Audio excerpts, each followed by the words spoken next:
मेरे साथ दोनों हाथ उठाकर तन्मयता के साथ भारत माता का जयकारा लगाएंगे। भारत माता की। मंच पर उपस्थित आज के कार्यक्रम के उत्सव मूर्ति, दल नायक जन्म शताब्दी समारोह श्रीमान डॉक्टर चिन्मय पंड्या जी, हिमाचल प्रदेश के राज्यपाल महामहिम शिव प्रताप शुक्ला जी, मेरे परम मित्र और उत्तराखंड के मुख्यमंत्री श्रीमान पुष्कर सिंह धामी जी, भारतीय जनता पार्टी उत्तराखंड के प्रदेश अध्यक्ष श्रीमान महेंद्र भट्ट जी,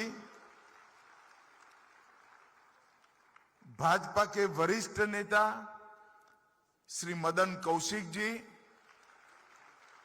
उत्तर प्रदेश के परिवहन मंत्री श्रीमान दयाशंकर सिंह जी, और आज इस पंडाल में और आभासी रूप से ऑनलाइन जुड़े हुए गायत्री परिवार के सभी भक्तजनों को मेरा प्रणाम, राम राम।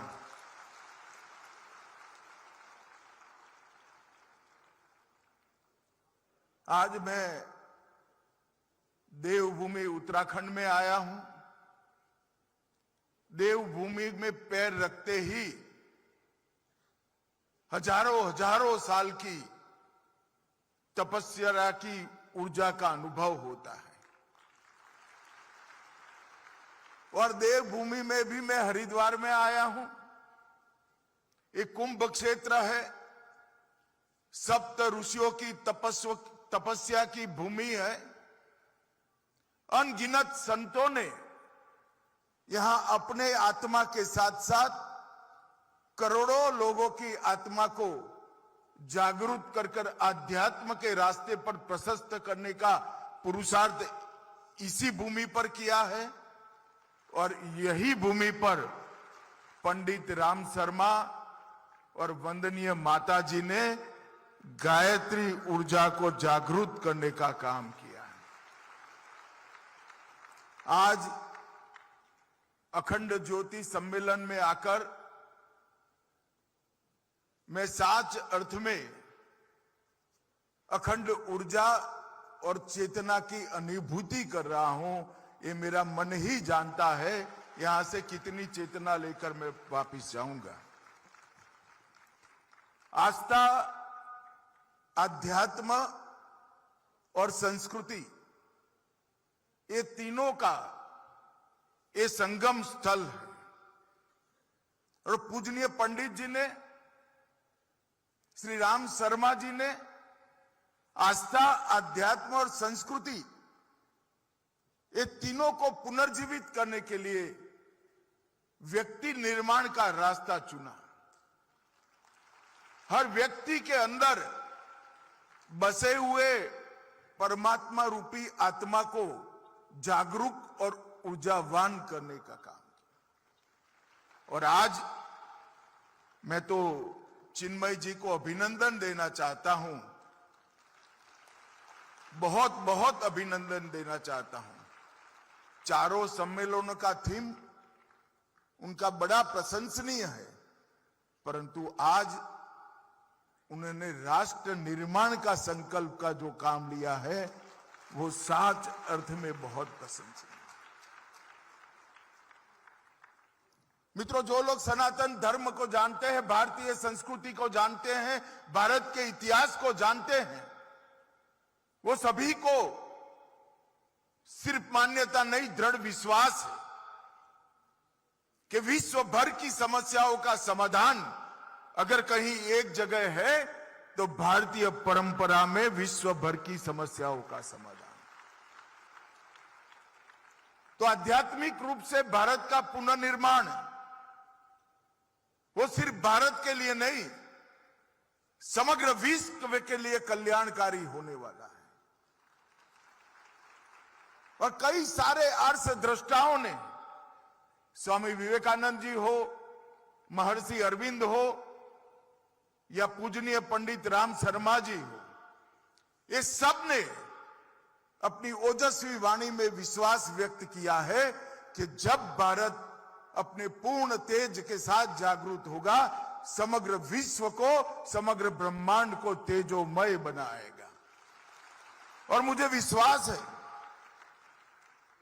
ऐसी मनुष्यों की, ऐसे आर्ष दृष्टाओं की वाणी कभी विफल नहीं जाती है। उनके मुख से जो सत्य वचन निकले हैं, इसको हम सब ने ब्रह्मा के वचन मानकर ही आगे बढ़ना पड़ेगा और उस विश्वास के साथ आगे बढ़ना।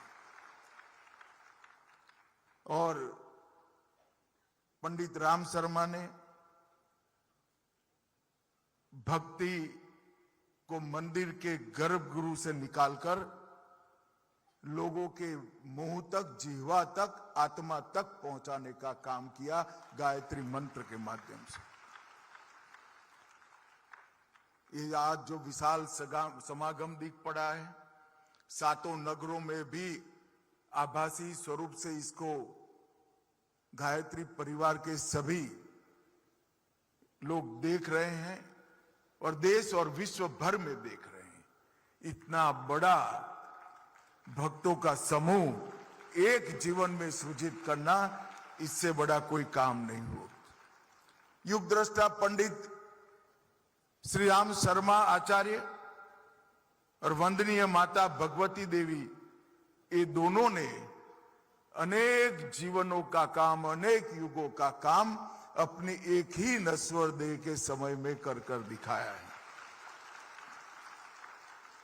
एक ऐसा वटवृक्ष बनाया जो वटवृक्ष की छांव में 100 से अधिक देशों में 15 करोड़ से ज्यादा अनुयायी आज अध्यात्म के मार्ग पर अपने आत्मा के कल्याण का मार्ग प्रशस्त कर रहे हैं।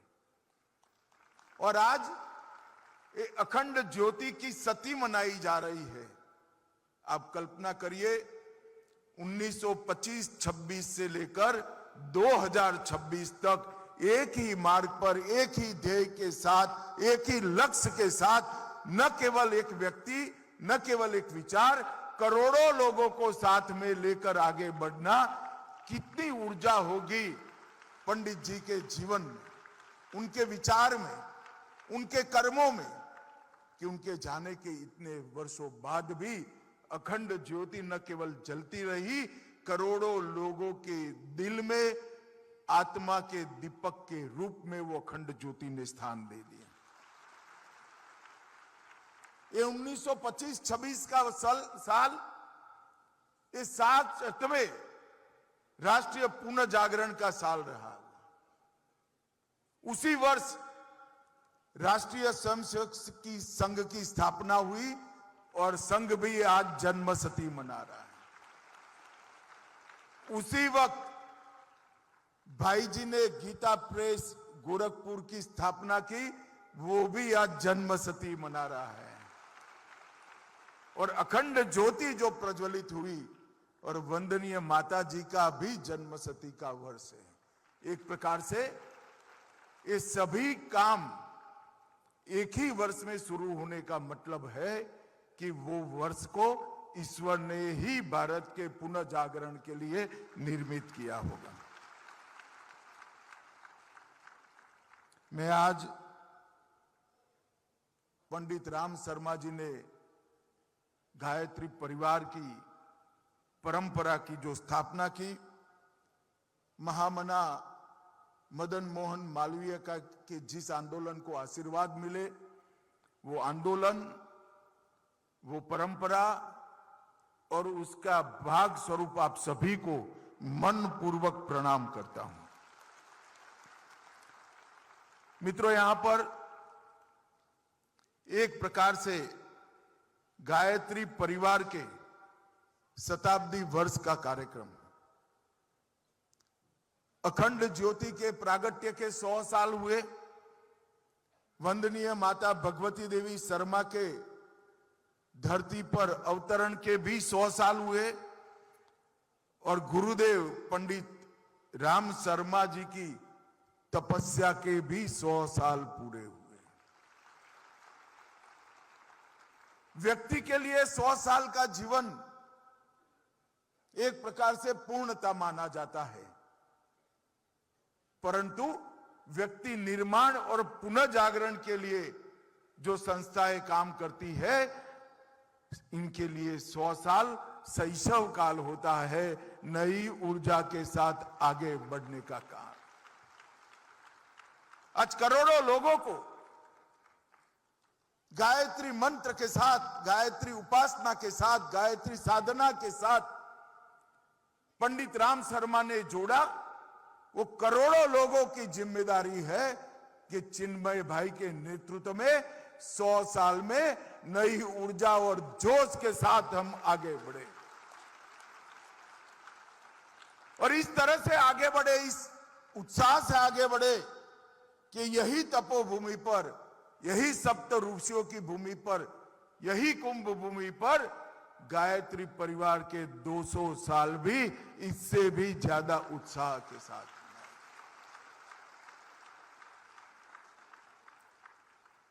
और आज जो राष्ट्र निर्माण का संकल्प का दिन तय किया है, मैं आपको बाद में बात करूंगा, परंतु राष्ट्र निर्माण का संकल्प ये आज कितना समयोचित है, इसकी भी मैं बात करूंगा। परंतु मैं पंडित राम शर्मा के जीवन पर बात करना चाहता हूं। देश भर के इतिहास का, देश के महापुरुषों का और आध्यात्मिक जीवन को ऊर्जा लेने वाले अनेक संतों के जीवन का मेरा गहरा अध्ययन है।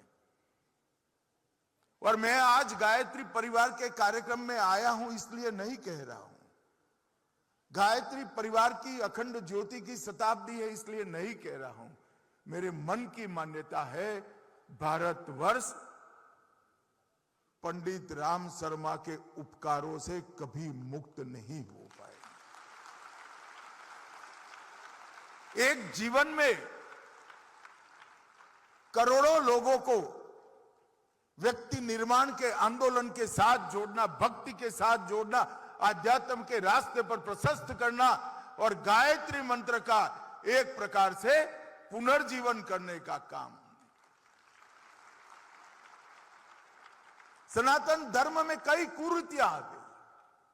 बहनें गायत्री मंत्र नहीं बोल सकती। क्यों नहीं बोल सकती? किसी के पास जवाब नहीं था। और एक कुरीति को तोड़ने का काम पंडित राम शर्मा ने,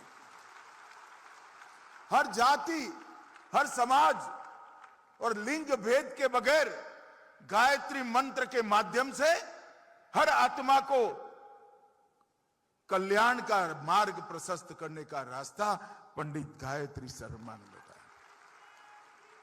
और पंडित राम शर्मा जी ने मदन मोहन मालवीय ने जो उनको सीख दी थी कि गायत्री मंत्र के ज्ञान को जन जन तक पहुंचाओ, उसको अपना जीवन मंत्र कर दिया। वसंत पंचमी के दिन ही अखंड ज्योति का प्रागट्य हुआ और फिर मथुरा की पुण्य भूमि से एक कुंभ क्षेत्र में गुरुदेव उसको लेकर आए और उन्होंने पूरा जीवन इसको समर्पित कर दिया। 1971 में इस पुण्य भूमि पर ज्योति का प्रागट्य हुआ, शांति कुंज की स्थापना हुई और गुरुदेव ने जो रास्ता बताया, जो करोड़ों लोगों ने उस रास्ते पर चलना प्रशस्त किया, युग कोई धर्म नहीं बदल सकता, युग कोई धर्माचार्य भी नहीं बदल सकता, युग कोई फिलॉसफी नहीं बदल सकती। इन्होंने एक सूत्र दिया, बड़ा सरल सूत्र दिया, मैं मानता हूं उस सूत्र ने पूरे भारत को रास्ता दिखाया। उन्होंने कहा, हम बदलेंगे, युग बदलेगा। जब तक व्यक्ति नहीं बदलता है, राष्ट्र भी नहीं बदलता है, समय भी नहीं बदलता है, युग बदलने का तो सवाल ही नहीं है। हर व्यक्ति को अच्छा व्यक्ति बनना, हर व्यक्ति को आध्यात्म के रास्ते पर जाना, अगर हर व्यक्ति आध्यात्म के रास्ते पर चल पड़ता है तो युग का परिवर्तन अपने आप हो जाता है। और देखिए साहब, देखते देखते देखते इतने सालों के कम समय में 15 करोड़ परिवार इस आंदोलन के साथ जुड़ गए। उन्होंने धर्म को कर्मकांड के आवरण से निकालकर वैज्ञानिक अध्यात्म के साथ जोड़ने का काम गुरुदेव ने किया। हम बदलेंगे, युग बदलेगा। और गायत्री मंत्र, ये दोनों के बीच में गहरा रिश्ता है। गायत्री मंत्र संस्कृत में रचा गया एक मंत्र मात्र नहीं है। हमारे यहां सनातन धर्म में कल्पना है कि देव और दानव दोनों हमारे शरीर के अंदर बसते हैं। गायत्री मंत्र के 24 अक्षर जो है, वो 24 सद ग्रंथियों को झंकृत करते हैं। जब आप आपकी नाभि से गायत्री मंत्र का उच्चारण करते हो, वो 24 अक्षर तप, दान, वीरता, धैर्य, तेज, तपस, ये सारे गुणों को पोषित करने वाली ग्रंथि को झंकृत करते हैं। और पद्मासन के अंदर नाभि से बोला गया गायत्री मंत्र हमारे अंदर की सद ग्रंथियों को झंकृत कर कर एक्टिवेट करता है।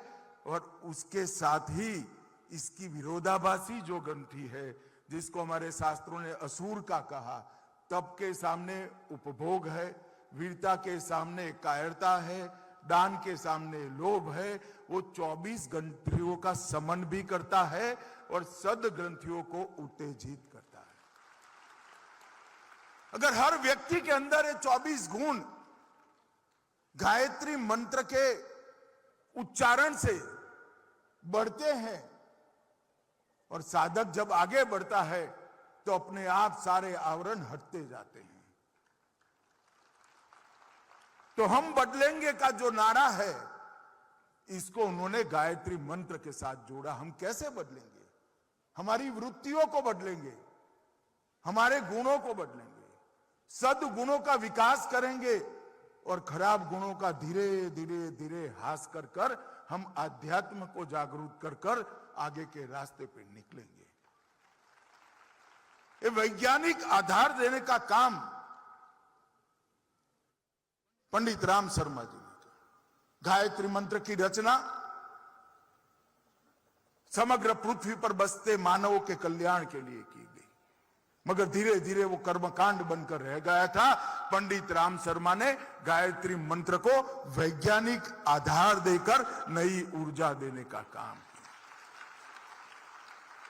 जो युवा मेरा भाषण सुन रहे हैं, उनको मैं कहना चाहता हूं, मुझे भी मेरे गुरुजी ने जब गायत्री मंत्र का अर्थ समझाया और उसका उच्चारण करने की पद्धति समझाई, उसके बाद में मेरी सोच, मेरे व्यक्तित्व, मेरी बुद्धि और मेरे आत्मा की गति में बहुत बड़ा परिवर्तन आया।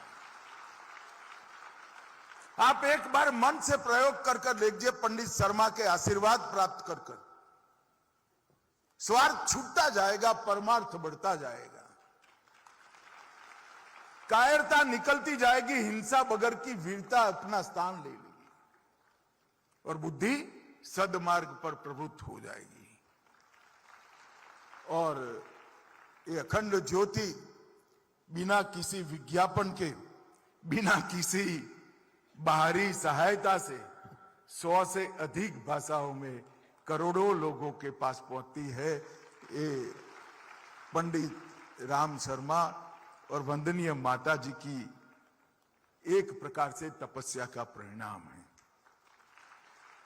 बचपन से देशभक्त रहे, आजादी के लिए संघर्ष किया, नमक सत्याग्रह में अंग्रेजों की लाठियां भी खाई और आजादी के बाद समाज में पनपी हुई कुरीतियों के खिलाफ पंडित राम शर्मा ने आंदोलन छेड़ा, जात पात की बेड़ियों को तोड़ी, समाज को बराबरी का रास्ता दिखाया और महिलाओं को गायत्री मंत्र की उपासना करने का अधिकार दिया। आज यहां पहला दिन था, उस वक्त चिन्मय जी ने आदिवासी भाइयों को यहां बुलाया था। इससे बड़ा काम चिन्मय जी कोई नहीं है।